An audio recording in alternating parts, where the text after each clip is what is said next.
Assalamualaikum warahmatullahi wabarakatuh. Perkenalkan, saya Serial Selen dari kelas Penjaskes Palembang.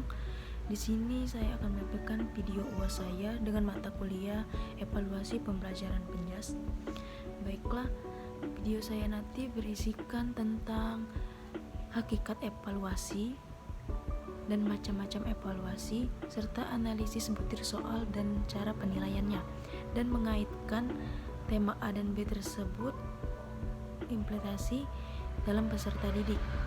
Hakikat evaluasi pendidikan yaitu berpikir secara mendalam maupun menyeluruh untuk menilai atau mengukur segala sesuatu yang berhubungan dengan pendidikan. Dan pengertian dari evaluasi pembelajaran sendiri yaitu merupakan penilaian kegiatan dan kemajuan belajar peserta didik yang dilakukan secara berkala, berbentuk ujian, praktikum, tugas, atau pengamatan oleh guru atau dosen. Bentuk ujian meliputi ujian tengah semester, ujian akhir semester, dan ujian tugas akhir.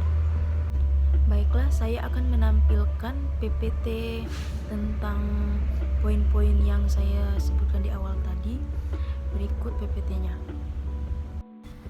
Berikut poin-poin yang akan saya bahas nanti, yaitu yang pertama hakikat evaluasi, dan yang kedua macam-macam evaluasi, yang ketiga analisis butir soal dan cara menilainya, dan yang terakhir mengaitkan kedua poin tadi dalam implementasi kepada peserta didik. Pengertian dari hakikat evaluasi.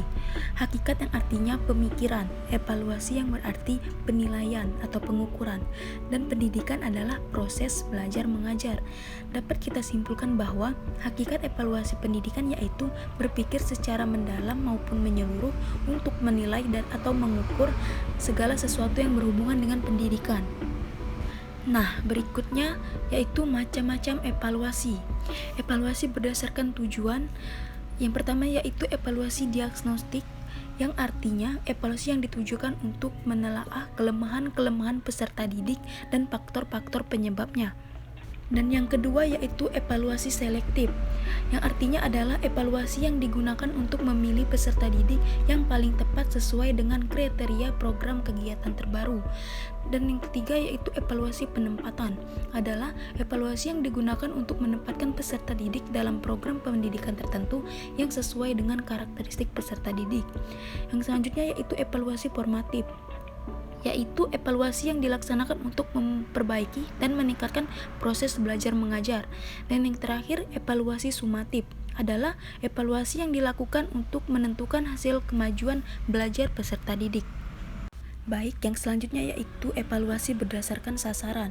Yang pertama evaluasi konteks, yang artinya yaitu yang bertujuan untuk mengukur konteks program, baik mengenali rasional, tujuan, latar belakang program, maupun kebutuhan-kebutuhan yang muncul dalam perencanaan. Yang kedua yaitu evaluasi input, yang artinya evaluasi yang diarahkan untuk mengetahui input baik sumber daya maupun strategi yang digunakan untuk mencapai tujuan.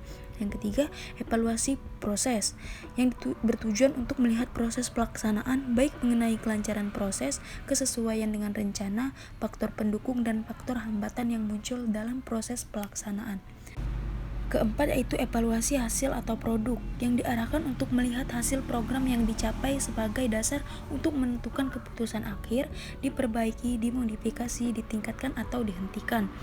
Dan yang kelima itu evaluasi outcome atau lulusan, yang diarahkan untuk melihat hasil belajar siswa lebih lanjut, yakni evaluasi lulusan setelah terjun ke masyarakat.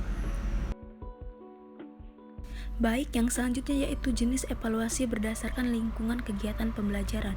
Yang pertama yaitu evaluasi program pembelajaran, yang mencangkup terhadap tujuan pembelajaran, isi program pembelajaran, strategi belajar mengajar, aspek-aspek program pembelajaran yang lain. Yang kedua yaitu evaluasi proses pembelajaran, yang mencangkup kesesuaian antara proses pembelajaran dengan garis-garis besar program pembelajaran yang ditetapkan, kemampuan guru dalam melaksanakan proses pembelajaran, kemampuan siswa dalam mengikuti proses pembelajaran. Dan yang terakhir yaitu evaluasi hasil pembelajaran, yang mencangkup tingkat penguasaan siswa terhadap tujuan pembelajaran yang ditetapkan, baik umum maupun khusus, ditinjau dalam aspek kognitif, afektif, dan psikomotor.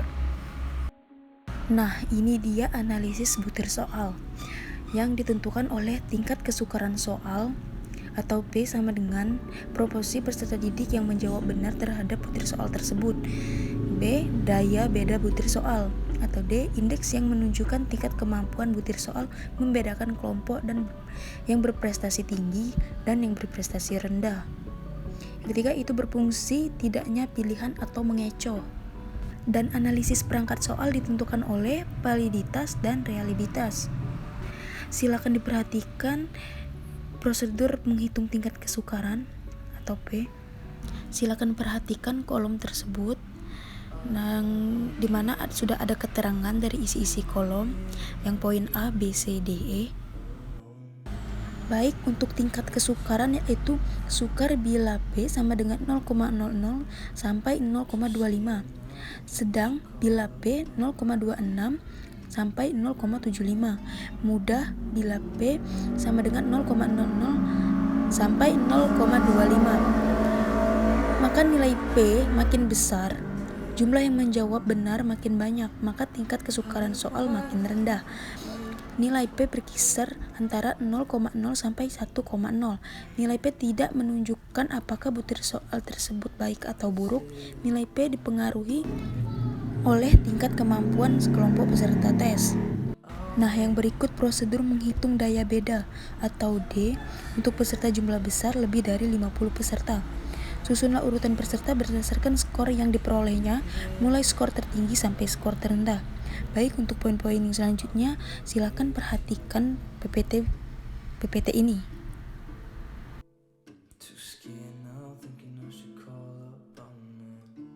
Ini sambungan dari yang slide sebelumnya tadi ya. Nah, yang selanjutnya saya membacakan prosedur penentuan berfungsi tidaknya pilihan. Yang pertama yaitu bagi semua peserta tes atau kelompok atas dan bawah seperti prosedur 1B. Didistribusikan jawaban kedua kelompok tersebut untuk setiap butir soal dimasukkan dalam tabel seperti contoh berikut ini. Silakan perhatikan tabel berikut ini.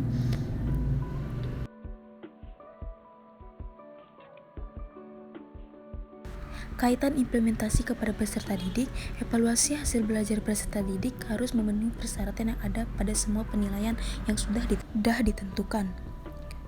Macam-macam evaluasi. Analisis butir soal juga menjadi penentuan kemampuan peserta didik dalam mengerjakan soal baik pilihan ganda maupun esai karena masing-masing memiliki kesukaran masing.